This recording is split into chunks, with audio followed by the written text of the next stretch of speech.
గణానాం త్వా గణపతిం హవామహే కవిం కపీనాముపమస్రవస్తవం జ్యేష్ఠరాజం బ్రహ్మణస్పత.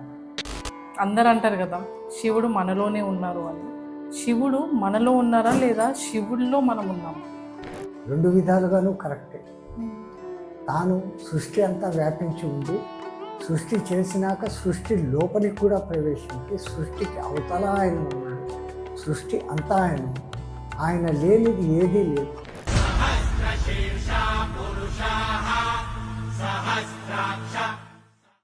సో మన ఈ విశ్వం అంతంలో ఈ భూమిలాగా ఇంకొక భూమి, ఇంకో వేరే మనుషులు అట్లా ఉన్నాయా? ఖచ్చితంగా.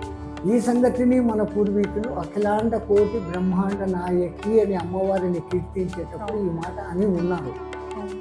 అయితే మామూలు ప్రజలకి అంటే సన్యాసంలో ఉన్న వాళ్ళలో ఉన్న గొప్పదనం ఏంటి? అంటే మేము వాళ్ళని